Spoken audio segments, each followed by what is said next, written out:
வணக்கம் ஃப்ரெண்ட்ஸ். இன்றைக்கி நம்ம வீடியோவில் என்ன பார்க்க போகிறோம் சொன்னால், செல்ஃப் ஸ்டார்ட் பண்ணும்போது ஒரு வித்தியாசமான நாய்ஸ் வருது. செல்ஃப் ஸ்டார்ட் பண்ணும்போதே உங்களுக்கு தெரியும், ஒரு மாதிரி சவுண்டு வந்து அதிகமாக இருக்குது பாருங்கள், கீச் கீச்சுங்கிற சவுண்டு. ஓகே, இந்த சவுண்டை தான் நம்ம வந்து அரெஸ்ட் பண்ண போகிறோம். இதுக்கு வந்து என்ன செய்யணும் அப்படின்னு சொன்னால், செல்ஃப் மோட்டரில் வந்து அந்த ஆரம்பிச்சரில் இருக்கக்கூடிய புஷ்ஷில் வந்து கிரீஸோ இல்லை ஆயிலோ எதுவுமே இல்லாமல் சுத்தமாக காஞ்சிருச்சு அப்படின்னு சொன்னால் இந்த மாதிரியான சவுண்டு வரக்குண்டான வாய்ப்புகள் இருக்குது.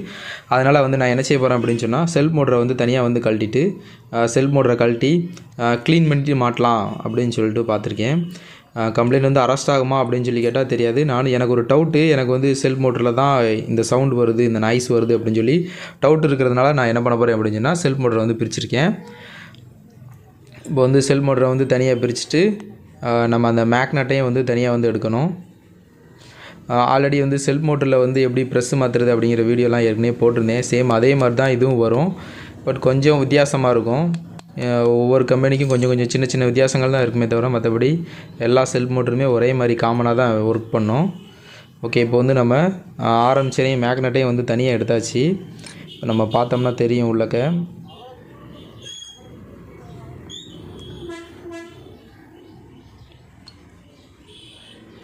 இப்போ நம்ம பார்த்தா இப்போ வந்து கார்பன் ப்ரெஸ்ஸும் வந்து போச்சு, லைட்டாக தான் இருக்குது. இதை வச்சு இன்னும் எவ்வளோ நாள் ஓடும் அப்படின்னு தெரியாது. அதனால் வந்து கார்பன் ப்ரெஸ்ஸுமே சேஞ்ச் பண்ணுறக்காக கார்பன் ப்ரெஸ்ஸையும் சேஞ்ச் பண்ணோம். அப்படிங்கிறனால கார்பன் ப்ரெஸ்ஸையும் நம்ம வந்து இப்போ வந்து கழட்டி வந்து சேஞ்ச் பண்ண போகிறேன்.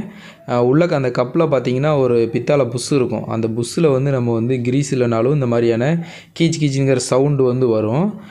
அதனாலேயே நமக்கு வந்து இந்த சவுண்டு வந்து வர்றதுக்கு வாய்ப்புகள் இருக்குது. அதனால் நான் வந்து அதில் வச்சு கிரீஸ் வச்சு மாட்டிட்டா நமக்கு அந்த நாய்ஸ் வராது அப்படிங்கிற காரணத்துக்காக தான் நான் வந்து இந்த செல்ஃப் மோட்டர் வந்து பிரித்தேன். ஆனால் இங்கே பார்க்கும்பொழுது அது ஒரு பிரச்சனையாக இருந்தாலும் இங்கே கார்பன் ப்ரெஸ்ஸும் தேஞ்சு போச்சு. மேபி இன்னும் கொஞ்ச நாளில் ஒரு வாரம் இல்லைனா 1 மந்தில் கூட இது வந்து திரும்பியும் ஒர்க் ஆகாமல் போகிறதுக்குண்டான வாய்ப்புகள் இருக்கிறதுனால நம்ம கழட்டும் போதே இதையும் வந்து சேர்த்து வேலை பார்த்தலாம் அப்படின்னு சொல்லிட்டு கார்பன் ப்ரெஸ்ஸு வந்து வாங்கியிருக்கேன். வராக் கம்பெனியில் வந்து கார்பன் ப்ரெஸ் வாங்கியிருக்கேன். இது வந்து பல்சருக்கு வரக்கூடியது தான் வாங்கியிருக்கேன். பல்சர் 150க்கு உள்ளது தான்.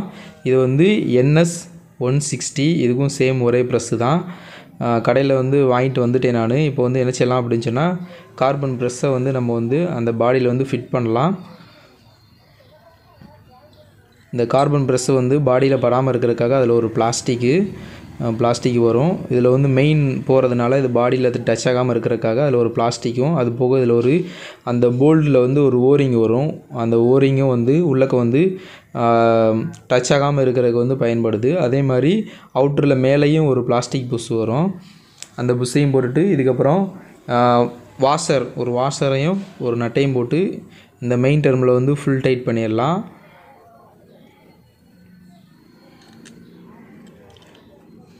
அவ்வளோதான், 10-11 ஸ்பானர் யூஸ் பண்ணி அதை வந்து ஃபுல் டைட் பண்ணிட்டோம்.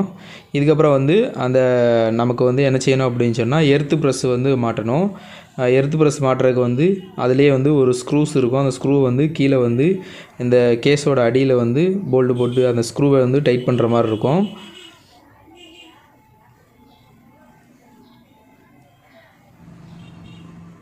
ஓகே, அந்த ஸ்க்ரூ வந்து அந்த ப்ரெஸ்ஸை வச்சு போட்டாச்சு. இதுக்கப்புறம் அந்த ஸ்க்ரூ ட்ரைவரை வச்சு நம்ம வந்து ஃபுல் டைட் வந்து பண்ணிக்கிறலாம். ஓகே, அவ்வளோதான் பண்ணியாச்சு. இதுக்கப்புறம் வந்து இந்த 2 ப்ரெஸ்ஸையும் வந்து பிடிச்சிக்கிறதுக்காக ஒரு ப்ரெஸ் ஹோல்டர் ஒரு பாடி ஒன்று வரும். இதுக்கு மேலே அந்த பாடியை வந்து நம்ம வந்து புதுசு வந்து ப்ரெஸ் வாங்கும்போதே அந்த கிட்டோடையே வந்திருக்கு. அதையும் வந்து நம்ம வந்து இப்போ வந்து புதுசாகவே வந்து மாற்றிடலாம். இதுலேயும் வந்து 2 ஸ்க்ரூஸ் தான் வரும், ஸ்டார் ஸ்க்ரூ. அதை வந்து போட்டு ஃபுல் டைட் வந்து 2 பக்கமும் நம்ம வந்து வச்சிடலாம்.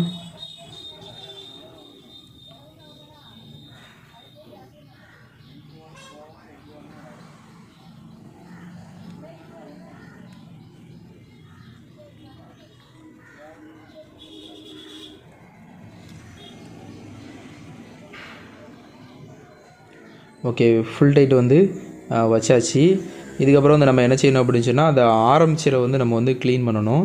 இந்த ஆரம்பிச்சரில் அந்த ப்ரெஸ்ஸு வந்து உரசக்கூட பகுதியில் வந்து நிறையா வந்து கருப்பு கலரில் வந்து டஸ்ட் இருக்கும். அதனால் நம்ம வந்து ஒரு நைஸ் எமர்சீட் யூஸ் பண்ணி இதை வந்து நல்லா வந்து க்ளீன் பண்ணிக்கிறணும். அதே மாதிரி அந்த ஒவ்வொரு கனெக்டருக்கும் ஊடால வந்து கேப் இருக்கா அப்படிங்கிறத வந்து செக் பண்ணிக்கிறணும். கேப்பு இருக்கிற மாதிரி இருந்ததுன்னா ஒன்றும் பிரச்சனை இல்லை அப்படின்னு சொன்னால் அதை வந்து பக்காவாக வந்து அந்த கேப்பையும் க்ளீன் பண்ணிவிட்டு, நான் இப்போ வந்து க்ரீஸ் வைக்கிறேன் இல்லையா, இந்த இடத்துல வந்து க்ரீஸ் இல்லைன்னா அந்த வண்டியில் வந்து நம்ம ஃபஸ்ட்டில் வந்து ஸ்டார்டிங் பண்ணும்போது அந்த சவுண்டு வந்துச்சு இல்லையா, அந்த சவுண்டு வந்து இதில் வந்து வரும். இந்த இடத்துல நமக்கு வந்து க்ரீஸ் இல்லை அப்படின்னு சொன்னால் கண்டிப்பாக வந்து அந்த சவுண்டு வரும். நான் வந்து இந்த க்ரீஸ் வச்சு மாட்டுறதுக்காக தான் இந்த செல்ஃப் மோட்டர் வந்து பிரித்தேன். ஆனால் உள்ளே வந்து கம்ப்ளைண்ட் வந்து வேறு இருக்கிறதுனால நம்ம வந்து அதையும் சேர்த்து பார்க்குறோம். ஆரம்பிச்சரில் மட்டும் வைக்கிறது இல்லாமல் இப்போ வந்து அதுக்குள்ளே வரக்கூடிய அந்த பித்தாளை புஷ்லையும் கொஞ்சம் போல் வைக்கிறோம். இதில் நிறையா க்ரீஸ் வச்சோம் அப்படின்னு சொன்னோம்னா அந்த ஆரம்பிச்சரை வந்து உள்ளே தள்ளி வைக்க முடியாது. அதனால் வந்து கரெக்டான அளவு வந்து லைட்டாக மட்டும் க்ரீஸ் மட்டும் அப்ளை பண்ணாலே போதுமானது. லைட்டாக பண்ணிவிட்டு இப்போ நம்ம என்ன செய்ய போகிறோன்னா அந்த ப்ரெஸ் ஹோல்டரில் வந்து இந்த கார்பன் ப்ரெஸ்ஸை வந்து அழுத்தி பிடிக்கிறதுக்காக வரக்கூடிய ஸ்ப்ரிங்கை வந்து வச்சுட்டு ஒரு கார்பனை வந்து இப்போ வந்து பிடிச்சிருக்கேன். அதே மாதிரி ஆப்போசிட்டில் இருக்கக்கூடிய கார்னரில் இருக்கக்கூடிய ப்ரெஸ்ஸையும் வந்து அதே மாதிரியே சேம் வந்து போட்டு வந்து பிடிச்சிக்கிட்டு நம்ம அந்த க்ளீன் பண்ணி வச்சுருக்க ஆரம்பிச்சரில் வந்து க்ரீஸ் போட்டு வச்சுருக்கோம் இல்லையா, அந்த பகுதியை வந்து கரெக்டாக வந்து நம்ம வந்து ஃபுல் பண்ணி வைக்கணும். இது வந்து ஒருவர் வந்து பண்ணுறதுக்கு கொஞ்சம் கஷ்டமாக இருக்கும். 2 பேர் இருந்தால் கொஞ்சம் ஈஸியாக இருக்கும். இல்லை அப்படின்னு சொன்னால் அந்த ப்ரெஸ்ஸை பிடிச்சிக்கிறதுக்காக ஏதாவது கிளிப்பு வந்து யூஸ் பண்ணிவிட்டு நம்ம பிடிச்சிக்கிட்டு போட்டோம் அப்படின்னு சொன்னால் கொஞ்சம் ஈஸியாக இருக்கும். நான் வந்து ஒரே நபராக மாட்டுறதுனால நான் வந்து கொஞ்சம் கஷ்டப்பட்டு கரெக்டாக மாட்டிட்டேன். மாட்டினதுக்கப்புறம் அந்த ப்ரெஸ்ஸு வந்து சைடில் எதுலேயும் உரசுதா இல்லையா அப்படிங்கிற வந்து ஒரு வாட்டி செக் பண்ணிக்கிறணும். ஓகே, அவ்வளோதான். இதுக்கப்புறம் வந்து இதில் வந்து மேக்னெட்டில் பார்த்திங்கன்னா 2 டாட் இருக்கும். அதில் வந்து பெரிய டாட்டு வந்து கீழ்ப்பகுதியில் வரும், சின்ன டாட்டு வந்து மேல் பகுதியில் வரும். கரெக்டாக வந்து அந்த டாட் வந்து அந்த பகுதியில் வந்து உட்கார மாதிரி அங்கே கேஸில் இருக்கக்கூடிய மார்க்கிங்கில் உட்கார மாதிரி வச்சுக்கிறணும். இப்படி வச்சா தான் நமக்கு வந்து செல்ஃப் மோட்டரை சுற்றி வரக்கூடிய அந்த 2 போல்ட்டை வந்து போடுறதுக்கு வந்து ஈஸியாக இருக்கும். இப்போ இதுக்கு மேலே வர்ற பகுதியிலையும் வந்து அதே மாதிரி மார்க்கிங் இருக்கும்.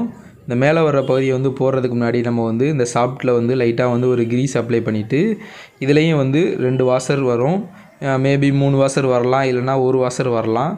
ஒவ்வொரு செல்ஃப் மோட்டருக்கு தகுந்த மாதிரி அது வந்து இருக்கும். அந்த வாசரை வந்து போட்டு வச்சுக்கிட்டு இந்த செல்ஃப் மோட்டரோட முன்னாடி இருக்கக்கூடிய பகுதியில் அந்த சாப்பிட்டு உட்காரக்கூடிய பகுதியில் பார்த்தீங்க அப்படின்னு சொன்னால் இதில் வந்து ஒரு நீடில் பேரிங் இருக்கும். அது வந்து எப்போவுமே இன்ஜின் ஆயில் தான் லூப்ளிகேட் பண்ணும். நம்ம இருந்தாலும் கழட்டி மாட்டும் போது அதில் வந்து கொஞ்சம் போல் க்ரீஸ் வந்து அப்ளை பண்ணிவிட்டு மாட்ட போகிறோம். இப்போ பார்த்தாலே தெரியும் அந்த ஹோல்ஸ்க்கு வந்து உள்ளே வந்து மேக்னெட் 2க்கு ஊடால தான் நமக்கு வந்து அந்த போல்டு வந்து வர்ற இடம் வந்து வரும். அதே மாதிரி இந்த முன்னாடி இருக்கிற பகுதியிலையும் வந்து ஒரு மார்க்கிங் இருக்கும், ஒரு டாட் இருக்கும், ஒரு சின்ன கோடு மாதிரி இருக்கும். அந்த கோடை வந்து நம்ம வந்து இந்த இங்கே இருந்த மேக்னெட் கேஸில் இருக்கக்கூடிய அந்த டாட்டுக்கு நேராக வந்து வைக்கணும்.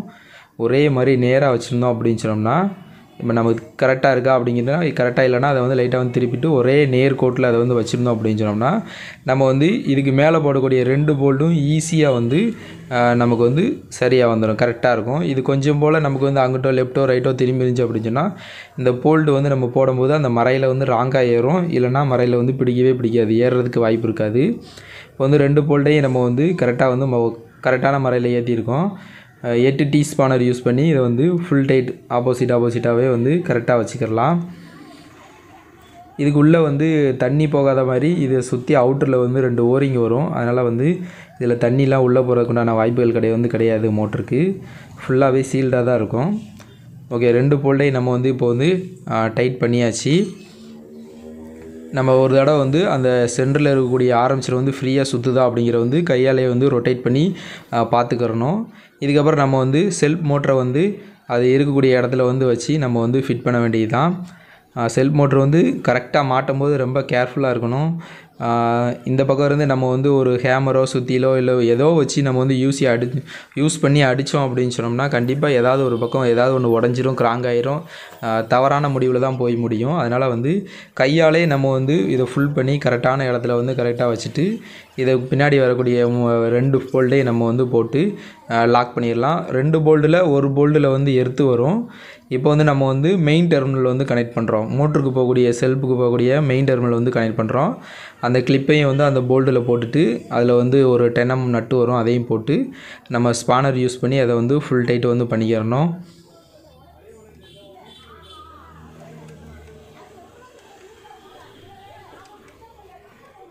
ரொம்ப வந்து அதில் வந்து ஹார்டாக டைட் பண்ணோம் அப்படின்னு சொன்னால் உள்ளக்க வந்து ப்ரெஸ்ஸை வந்து சுற்றும். அதனால் வந்து கரெக்டான ஈவனாக ஒரு லெவலில் மட்டும் டைட் பண்ணி வச்சிடணும். இதுக்கப்புறம் வந்து நம்ம அந்த கிளட்சி கேபிள் வந்து நம்ம வந்து கழட்டி விட்ருப்போம். அந்த கிளட்சி கேபிளையும் நம்ம வந்து இப்போ வந்து கனெக்ட் பண்ணணும்.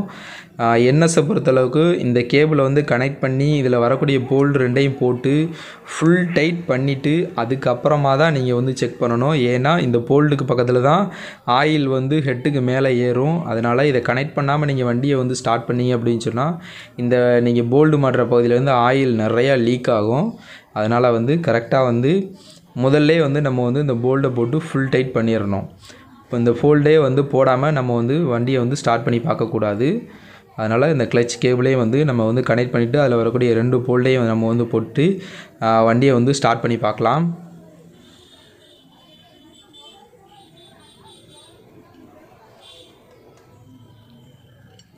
ஓகே, 2 போல்ட்டையும் நம்ம வந்து ஈவனாக வந்து ஒரே டைட்டில் வந்து வச்சாச்சு. இதுக்கப்புறம் வண்டியை வந்து ஸ்டார்ட் பண்ணி பார்ப்போம்.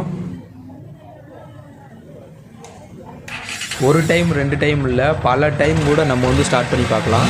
அந்த நாய்ஸ் எப்படி இருக்குன்னு நீங்களே பாருங்கள்.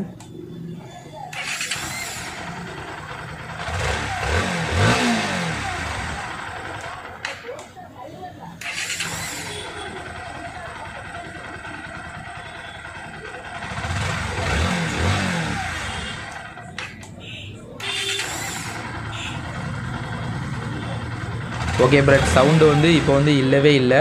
இதே மாதிரி இன்னொரு வீடியோவில் சந்திப்போம் ஃப்ரெண்ட்ஸ். தேங்க்யூ ஃபார் வாட்சிங். நம்ம சேனல் பிடிச்சிருச்சுன்னா சப்ஸ்கிரைப் பண்ணுங்கள். இதில் ஏதாவது டவுட் இருந்துச்சு அப்படின்னா கமெண்ட் செக்ஷனில் தெரிவிங்க.